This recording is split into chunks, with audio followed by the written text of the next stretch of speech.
खौफनाक और तबाहकुन सबमरीन। जी हां, बिल्कुल, चाइना की बनाई एक खौफनाक सबमरीन इंशाल्लाह बहुत जल्द पाकिस्तान के पानियों में होगी और बहीरा अरब में दुश्मन को नाको चने चबवा देगी।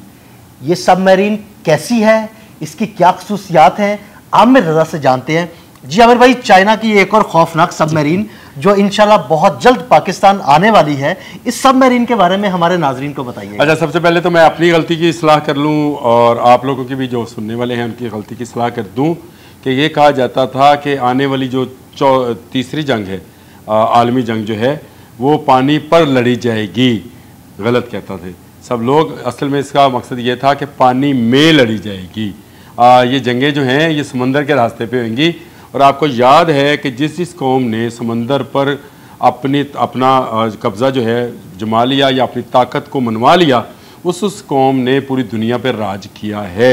हज़रत उस्मान के दौर में मुसलमानों ने बहरी ताकत हासिल की, बहरी क़ुव्वत के ज़रिए वो कहाँ यूरोप तक पहुँच गए और कहाँ आप इस वक्त जो दुनिया में नाम देख रहे हैं अफ्रीका तक, ये सारा बहरी रास्ता था। उसके बाद किन के पास आई हुकूमत? वलंदेजियों के पास, अंग्रेज़ों के पास। उनके पास क्या था?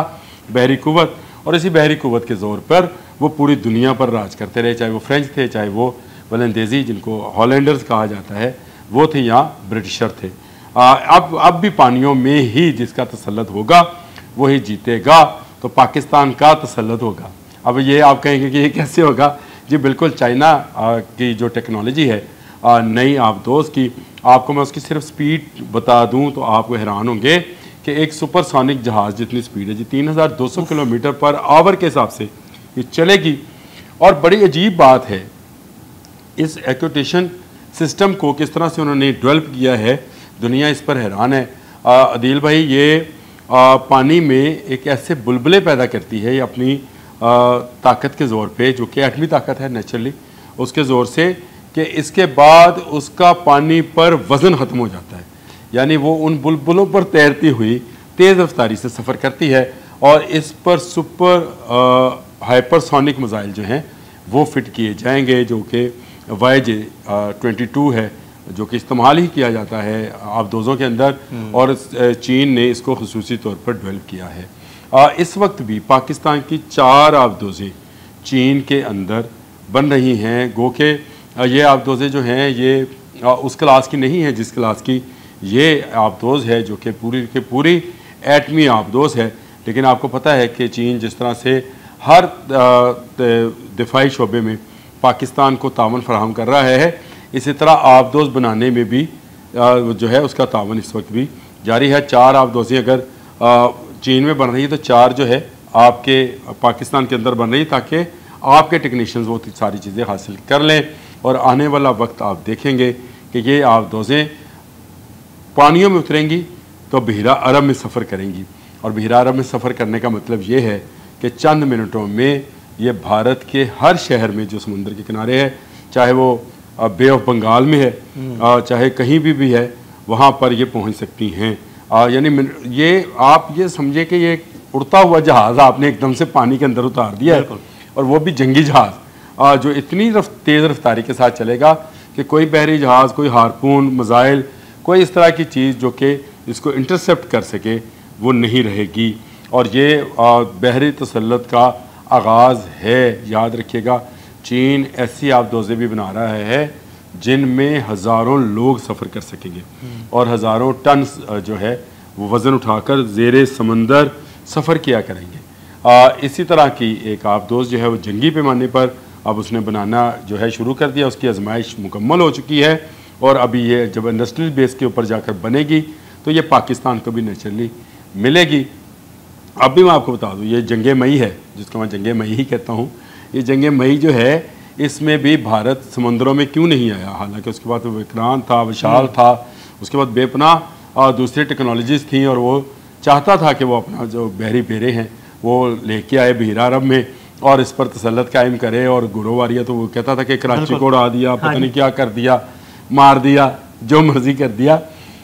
आए इसलिए नहीं है कि उनको पता था कि चीन तैयार बैठा है। चीन की बहरी कश्तियाँ उस वक्त भी पेट्रोलिंग पर थीं और गो के वो फ़िशिंग वाली कश्तियाँ थीं। इस पर मैं अलग से एक वीलॉग कर भी चुका हूँ, लेकिन आपके होते भी बता दूँ कि ये इतलात मिल गई थी उनको थ्रू अमेरिका कि वो बिल्कुल पानी में अपना कोई जहाज़ लेकर ना आए। जब भी लेकर आएंगे तो मिसाइल कहाँ से आया, कहाँ हिट हुआ, कहाँ वो डूबा, वो आपको पता नहीं चलेगा। तो अब वो तो मिसाइल था, उसका तो चले नहीं पता चलता, हाइपरसोनिक मिसाइल होंगे, लेकिन सुपर हाइपरसोनिक आप दोस्त, ये बिल्कुल एक नया कंसेप्ट है। और ये सिर्फ भारत के लिए ख़तरा नहीं है, मैं आपको ये भी बता दूं, ये दुनिया के हर उस मुल्क के लिए ख़तरा है जो कि लैंड लॉक नहीं है, यानी समुंदर उसको लगता है। दुनिया में कुछ ममालिक को लैंड लॉक भी है, जैसे अफगानिस्तान है, समुंदर नहीं लगता तो उसको इस आबदोश से कोई ख़तरा नहीं होना चाहिए। लेकिन अमेरिका जैसे मुल्क को होना चाहिए जिसके चारों तरफ समुंदर है। बरतानिया को होना चाहिए जो कि एक जजीरा है। तो चीन ने वो ताकत हासिल कर ली है और उस एटमी पावर के साथ वो आबदोश को चलाने में कामयाब हो गया है, जो शायद कभी तसव्वुर किया जा सकता था। हम सोचते थे कि अगर हवा में इंसान इतनी तेज़ी से उड़ सकता है तो क्या ज़ेरे ज़मीन समंदर के अंदर भी इतनी तेज़ी से जा सकता है। तो ये टेक्नोलॉजी इस वक्त सिर्फ चीन के पास है, और अगर वो किसी को मिलेगी, क्योंकि चीन की हर वो टेक्नोलॉजी जो दुनिया में किसी दूसरे मुल्क को नहीं मिलती है वो पाकिस्तान को मिलती है। इसकी बड़ी जो मिसाल है, अभी आपने जंगे मई में PL-15E देख लिया, जो किसी को एक्सपोर्ट नहीं होता है। यानी वो जो भी टेक्नोलॉजी वो पाकिस्तान को मिलती है और फिर पाकिस्तान के इस्तेमाल के लिए होती है। मैं अक्सर अदील साहब ये कहता हूँ, आपने बात मेरी वो ठीक है कि उठा भी ली, अच्छे तरीके से उठाई आपने, लेकिन मैं हमेशा ये कहता हूँ कि चीन पर कोई हमला नहीं करेगा। चीन की सारी चीज़ें टेस्ट कहाँ पे होनी है, जहाँ पर उस पर हमला होगा तो चीन का एक पार्ट समझा जाता है दिफाई नुक्ता नज़र से पाकिस्तान को। पाकिस्तान को चीन का दरवाज़ा समझा जाता है, तो जो दरवाजे पे दस्तक देगा अंदर से उसको तो जवाब मिलेगा। बिल्कुल ऐसे ही उसको चीन से जवाब मिलेगा। आपने देखा J-10C की दुनिया में कहीं मार्केट नहीं थी, आज J-10C हो रहा है, और उसका नया वर्जन जो है नए पेंट के साथ, नए वो प्रिंटों के साथ आप कह लें उसको, वो मार्केट में आ रहा है। इसी तरह चीन के जो मिसाइल्स हैं उस टेक्नोलॉजी को लेकर दुनिया उंगलियां दांतों में दबाए बैठी है। तो मुझे आप बताएं कि ये आप दोस्त जब उस पानी से, चीन के पानियों में से निकलकर बहरा अरब में पाकिस्तान के साहलों के साथ साथ सफ़र करेगी तो उसकी दहशत क्या होगी।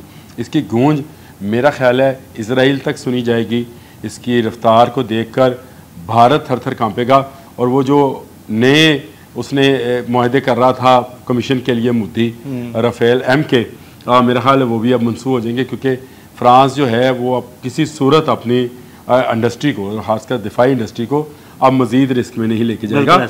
ये आबदोज़ नहीं है, ये समुंदर पे तसल्लुत का नाम है, और समुंदर पे जो कौम तसल्लुत हासिल कर लेगी वही फतह याब होगी।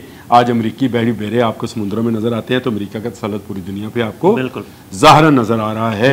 लेकिन आने वाला वक्त जो है वो समंदरों पे यानी पानियों पे चीन की हुकूमत का ऐलान कर रहा है। बहुत शुक्रिया आमिर भाई जी। बिल्कुल आमिर भाई ने इस तबाहकुन सबमरीन की खुसूसियात बताई। आमिर रज़ा और अदील अहमद को इजाज़त दीजिएगा। अल्लाह हाफ़िज़।